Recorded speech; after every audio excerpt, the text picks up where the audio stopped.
Ima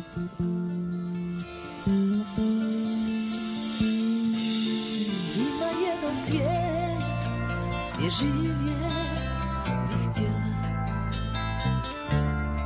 Ima jedan svijet gdje riječi su djela.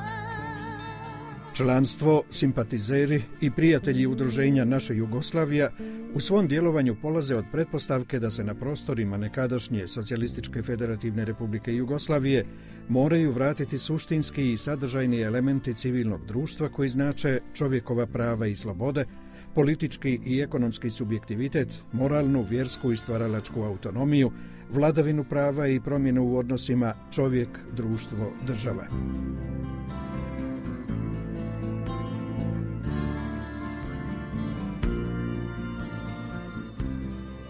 Za udruženje Naša Jugoslavija ekonomski, socijalni, politički i kulturni pluralizam predstavljaju alfu i omegu svakog civilnog društva.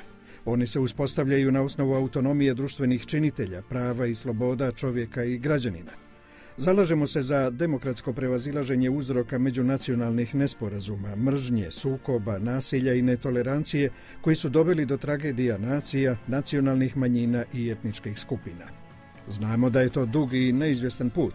Znamo da je to dugotrajan proces i znamo da se do zadatog cilja ne može dolaziti bez sadržajne demokratije, bez razvoja opšte kulture, političke kulture, kulture dijaloga i tolerancije. Sloboda u kulturi prepoznatljiva je kroz nastojanje da čovjek živi spontano, stvaralački i dostojanstveno. Bez kulture nema samopotvrđivanja, intelektualnih, stvaralačkih i moralnih vrijednosti, nema kolektivne egzistencije, izbora puteva i ciljeva razvitka pojedinih nacija i nacionalnih manjina, te tako ni jugoslovenstva.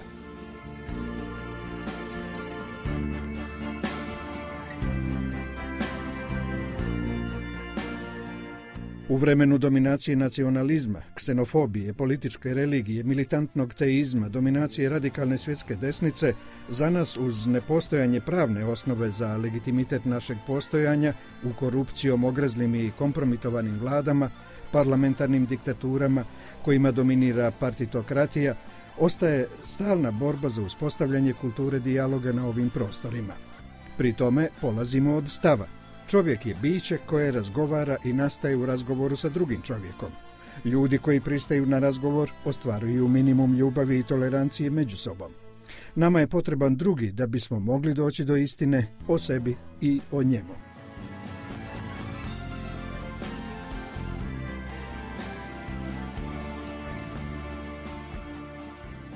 Svima nama, sa svim našim protivnicima, a njih je izuzetno mnogo, potreban je razgovor koji nas upućuje na razlike između istine i zabluda, ne nadmećući se i ne ugrožavajući pritome ničiji identitet.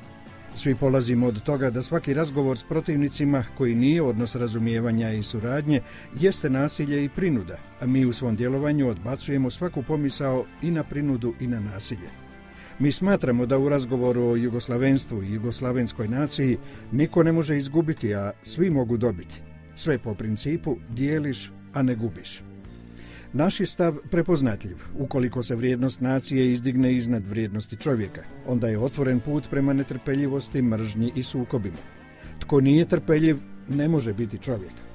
U konstataciji uspostavljenih odnosa na ovim našim tragičnim prostorima, trpeljivost na putu ka jugoslavenstvu i jugoslavenskoj naciji u odnosu prema drugima nije ravnodušnost, licemjerje, neutralnost, kukavičluk.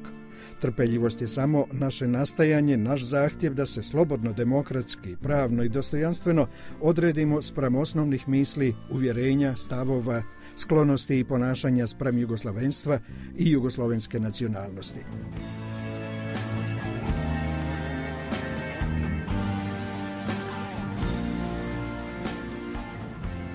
Za nas trpeljivost na tom putu nije cilj sam po sebi, nego je prije svega sredstvo da dođemo do našeg uzvišenog cilja, dakle ona nije ideal, apstraktni utopizam, vrijednost ili vrlina.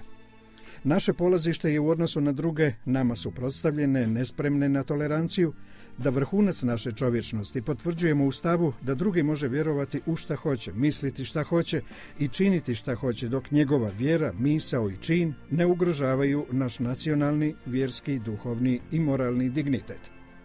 Mi u svom djelovanju tražimo da drugi budu kadri nešto čuti i od nas, da razmisle i usvoje ono u čemu se s nama ne slažu, polazeći od toga da se mogu očekivati različite, suprotne i isključive ideje, vjerovanja, interesi i ponašanja, a to proizlazi kao nužnost iz samog pojma slobode.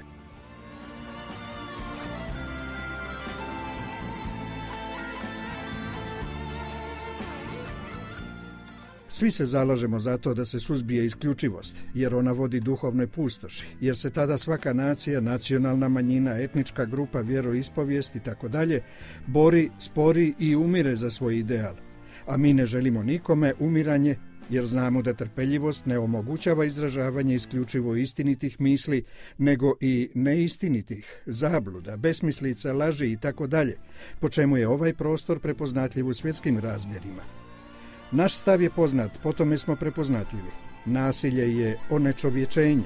Možemo biti dobre komšije i poznanici, a ne moramo pokazivati znakove mržnje.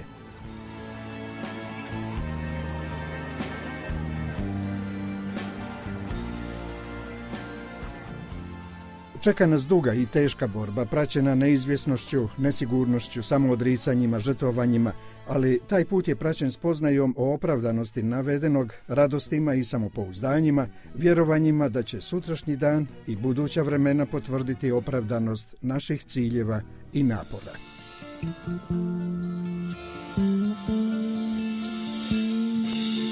Ima jedan svijet gdje živjet